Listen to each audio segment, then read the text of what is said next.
She kind of laughed at me because I said, you know what? I'm at the point where I want to give away what I can give away, put all my stuff in storage, and live in my car. I don't want to do that. Please, God, that is not what I want. I don't want to do that, but that's how I feel because I feel like that's the only way I'm going to catch up and get back on track. I don't want to borrow any money because, of course, my credit has tanked my life to come back together. And it's hard. And I think, oh my gosh, I am 7 years on the other side of 50. And waiting for this to work out is hard. And I don't know what I'm going to do. Are black men and women still speaking the same language when it comes to relationships? Or are we moving in two different directions? At Remembering Kevin Samuels, we unpack the dating struggles, the expectations, and the mindset shifts happening in today's world. I don't talk over the video, but stick around, because my full breakdown at the end is worth the wait. Make sure to like, comment, and subscribe. And hit that bell so you never miss a video. Hey everybody, I am recording this in my car, which I don't record in my car very often. I usually will do it at home with a full setup, but I wanted to jump on. And as you all know, one of my slogans is truth, transparency, and triumph. And I have, been wanting to share things, but it is difficult because I battle with who's going to watch it. Is my family going to see this? Are those quote unquote so-called friends or my foes, whatever, going to see this? But I also say, which is my tagline, I tell my truth without shame and guilt so you can tell yours. Well, I'm going to start here. I've been trying to figure out where to start. I pre-recorded originally a video about me and the first guy that I dated in college. And I scrapped all of that because it was really, the way I did it was boring. I was bored with my own video. But I don't know how long this is going to be, but like I'm in my car. I'm actually at work and this is during lunchtime. And I said, Celeste, if you don't do it now, you won't do it.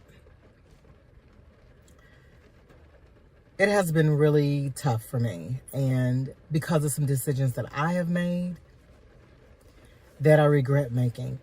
I always talk about Atlanta, and I feel like when I left my corporate job making a good salary and decided to chase a dream, thinking everything would fall into place, things would be in order,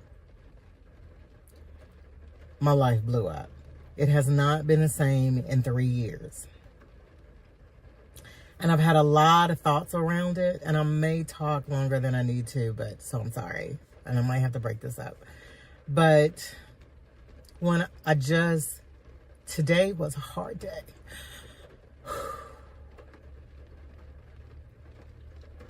Reality is something else. I recognize that most of it is my doing and undoing.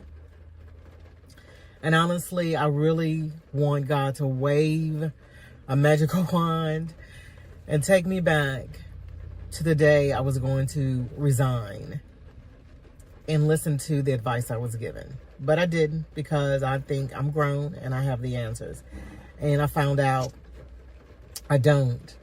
I used to say I would want to go back before that bad relationship out of college. And I'll talk about that. But I don't want to go back that far. I just want to go back 3 years. The scary part about it is, even if I had made what I thought would be the perfect decisions, it doesn't mean anything would have ended up differently. I still could have been in this predicament. I didn't see this coming. I thought I had prepared, and evidently I didn't,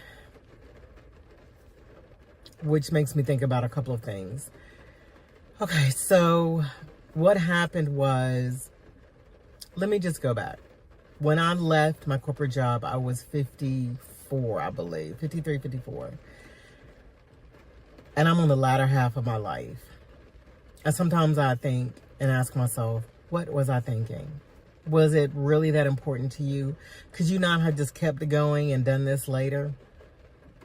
But I didn't. So I stepped out. I believed everything would fall into place and I would be okay. And y'all, when God tells you something, listen and be obedient to it. And I didn't. And I know that is part of the reason I'm having issues today. When I left to go to Atlanta to pursue acting, I kept hearing, you're not going to need to look for a job. You're not going to need to look for a job. And unbeknownst to me, he had something waiting for me. Before I left, someone here in Memphis connected me to somebody in Atlanta about, working a job.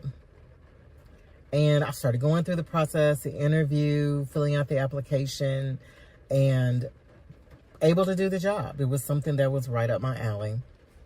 Unfortunately, I allowed myself to I self-sabotaged. And I said, you know what? I can't do this job.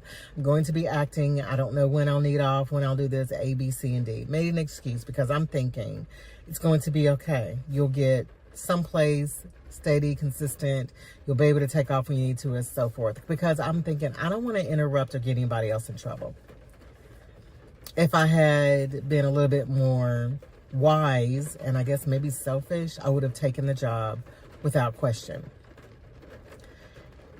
That was in October of 2022, rolling into November. I did not find a job until September of 2022, almost a whole year. I hustled. I drove DoorDash. I did Amazon deliveries. I worked overnight at Walmart. I did everything I could. And I'm sorry, y'all. I did it's called InstaWork. Everything I could. And then I also ended up withdrawing my pension and my retirement because I just didn't have enough money. And this is not how I expected things to go. I really didn't, because I'd always landed on my feet. And this is the first time I had not. So I went and I finally got a job and was working at a company. Had talked to them, told them I do acting. Every now and then I might need some time off. Because, I wasn't doing like big time. I wasn't gone all the time. It was fine. They hired a manager who had a problem with it. And she didn't want to give me any additional opportunities. She had issue with me. And I'm a worker. I'm dependable. Most of the time I was there and I would look around and I would see other people not showing up for work, leaving early, coming late. And that's not how I work. I'm going to be on time. I'm sorry. I'm going to be on time. I'm going to work my butt off. I'm going to help you. I'm going to support you. I'm going to leave on, I'll leave at my designated hour if I don't have anything else hanging or, over. I eventually ended up leaving in April because she was riding me. And I was like, I am not going to put up with this. Well, sorry, was checking to see if someone else was there. But I ended up finding another job. I was working Amazon in the warehouse. Did that for a while. I actually enjoyed it. I enjoyed it. And eventually got another job. Okay, that was April. In July, started a new job in July 10. It was a contract to hire position. So I was getting on my feet and everything. And I felt bad because my goal was the young lady I was living with, I was only going to be there a year. And I ended up being there the whole time, minus maybe a couple of months, few months. Because what ended up happening, I got my job, I was getting on my feet, I was like, I want my own place. Moved out, and the place I moved into was roach infested. And I thought, okay, maybe this is a fluke. I'm seeing a few. They exterminated. It's probably been empty a while. But no. Y'all, I slept in my bedroom, tried to cover the door so they couldn't get in. It didn't matter. They got in. I woke up one morning and there was some crawling up the wall. And I thought, I can't do this. I had ordered furniture and I had to cancel that order. I never unpacked, and then I would have to unpack when I got ready to leave. When I finally was like, I've had enough of Atlanta. Nothing's working out. I'm broke. I can't seem to get on my feet. I'm not bouncing back. I was stressed. I thought, I'm going home, and I had been talking to my sister and everything. And I hate it because I felt like I quit too soon and I gave up, but I did not. I felt as if I didn't have a choice. So I talked to my employer and she said I could work remote if I committed for 2 years. Y'all, when you get ready to make a major decision, talk to God first. Because you can talk to people and they will talk you out of what you ask God for. Because I asked God specifically, if I could have a job, I could work remote, I could stay with this company, and I could move back to Memphis. Well, in my ear, and then even me, so I can't blame it on them because it was my final decision. I decided not to work remote. I regretted that because I'm thinking I'll go back to my old company. That did not happen, and I'm still not there. I've been back since August of 2024, and it is, what month is this? This is February of 2025. I applied for several positions, and I have enough rejection emails from them. If I printed them out, I could wallpaper at least one wall. I am not going back. I don't know what's on my file, but they are not hiring me back, period. So I've had to live with that. Before I left, my boss told me, don't leave. But I left anyway. Much regret. But here I am, February, and I realized, back in August, I moved in with someone, and it was not the ideal situation. I had conversations with this person before, and I should have gone with what I knew. In the beginning, the person didn't want me to move in, and I should not have. Eventually, she opened up her doors to me, and it wasn't horrible, but there were challenges. And there are other things I won't discuss, but there were challenges. But she allowed me, we set our rent. She was very kind about it and everything because I was still looking for a job. So I just tried to make sure I could give her, what we agreed upon every month. And I did. I got here, I DoorDashed. I did anything I could. Mostly was DoorDash to make money so I could try to keep up with my bills. Something happened and I felt it was time for me to move out. I did get a contract position in October, but by that time I was behind on a few things, not severely. Moved out, got my own place, and I am happy about having my own place because ain't nothing like going home and it's quiet. Run through your house, however you want to. So, decorate how you want to, move things around like you want to. You know what I'm saying. Moved in, just felt that, apply for the apartment, applied, moved in. It's a good apartment complex. The rent is not ridiculous. It's decent in my opinion. Still on a contract position, trying to make ends meet. They are waving at each other. Every now and then they shake hands. And I don't know what happened in the last 30 days. And it just seemed like everything, it's as if the bottom is falling out. And I go through this, God, I've done everything I believe you've asked me to do. I do need to have a little bit more joy behind it. I believe I'm where I'm supposed to be. I believe I was supposed to come back to Memphis. I believe I was supposed to go to this place, do this, X, Y, and Z. Why am I struggling? Where is the support? And I keep thinking back. He set everything up, and I feel like I spit in his face, and I'm being punished. But I know that's not how God works. These are the repercussions of my own actions. And I'm not angry at him, but I am angry with myself. And it's been tough. I have one person who I tell everything to. And I know somebody watching this thinks it's them, but it's not. Sorry, I almost went somewhere. Because I realized you cannot share with people even if they're considered a friend. I just got to a point where I was tired of being stuff thrown back in my face, no support.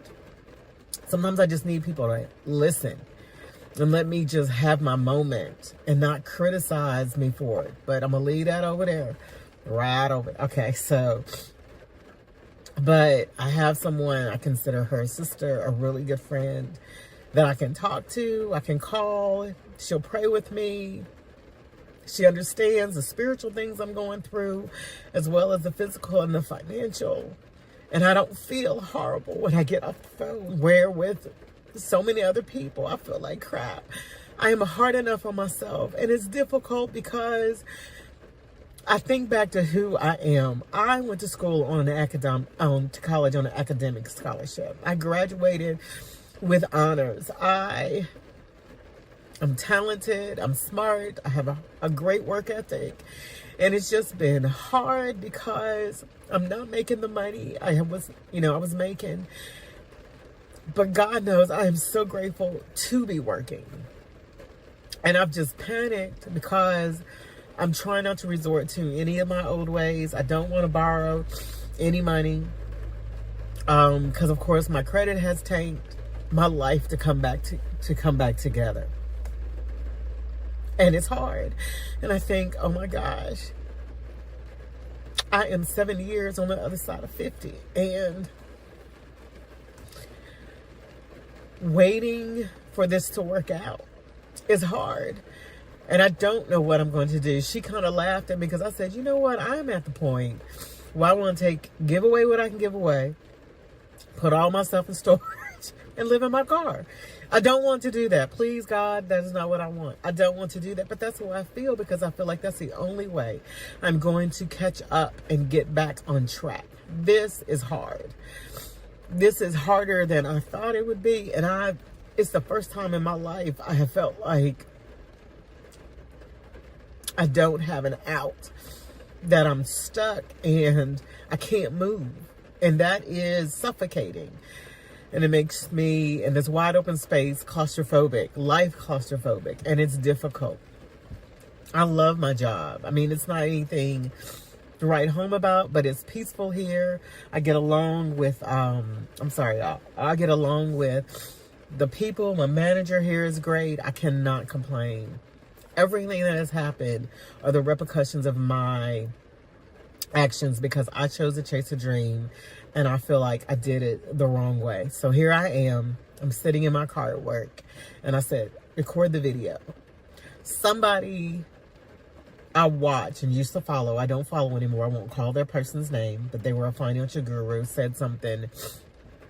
Basically, if you haven't accomplished or gained or whatever, you shouldn't be on YouTube. You shouldn't be talking about your life. You need to basically saying you need to wait until, you're all set and you're good and you can go back and talk about how you made it. Y'all, I'm in it.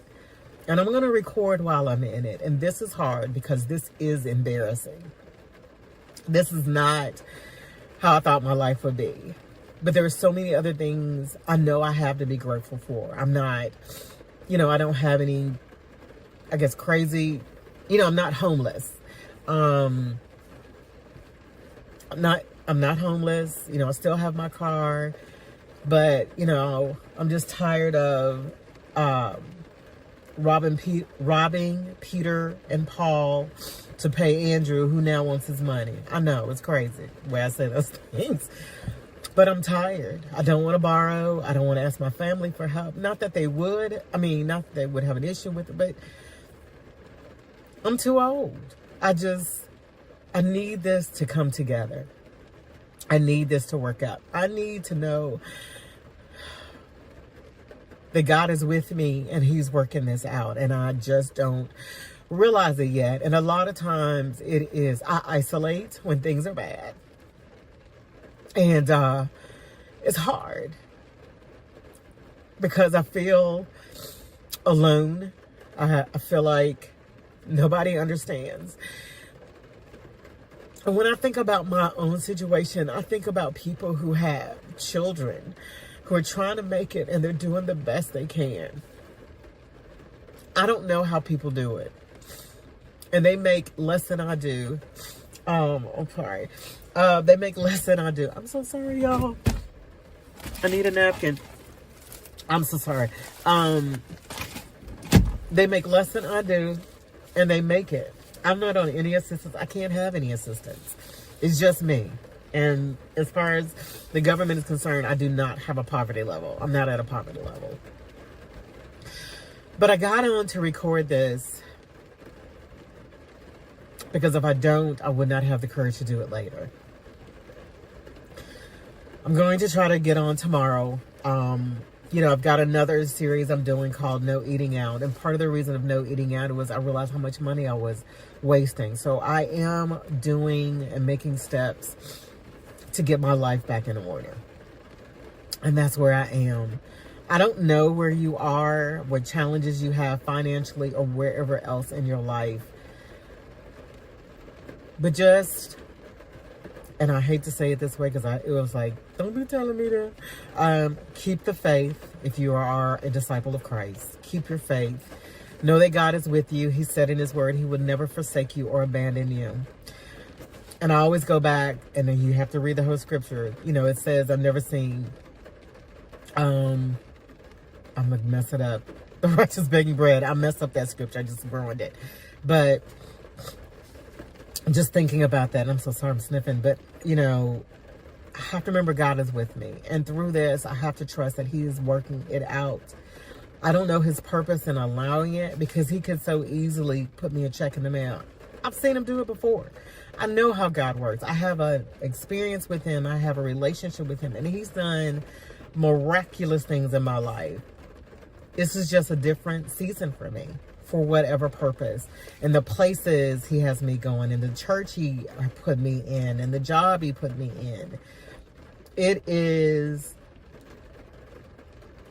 uncomfortable to an extreme point that I have never experienced. And I feel like I can't move. Oh, I didn't finish. But I told my girlfriend I was going to put all my stuff in storage in my car. And I said, if you and your husband happen to see me parked outside, don't worry about it. I'm in my car. I'm sleeping. That's all. I just need to sleep. She started laughing. But that's a joke. I have to joke about it. But I wanted to encourage you. I don't know if there's anybody out there who is at the point I am where you feel stuck, even though you're more than capable of doing. You've done all that you can do. That's what I'm looking for. You've done all that you can do, and you don't know what else you can do. By the way, y'all, it's raining. I'm in the car. I'm sorry. You've done all that you can do, and you don't know what else to do. I don't know what to tell you. I don't want to say hang in there, keep the faith, but I want you to. I am, even though I'm crying and I'm sad and I'm frustrated and I'm angry and working on forgiving myself for the decisions I made. I don't know where you are. If, yours are repercussions of your own choices, forgive yourself. Please forgive yourself. If the Lord leads you in a specific direction, just be obedient. It's tough. But I worried about making this video because I know what people have said about me. And I look in the mirror and I think, they were right. And here I am. But I have to trust that God has a bigger plan. I just have to trust. And you have to trust that there's something bigger going on in the background. So whatever your thoughts are, I'm going to ask you, don't harm yourself. Don't talk bad to yourself. Encourage yourself. I hope that by me sharing my present story, my current story, nope, this is not a story in the past. This is right now as I sit in my car at my job, what is going on in my life. I am 57 years old and I am broke. All right, y'all.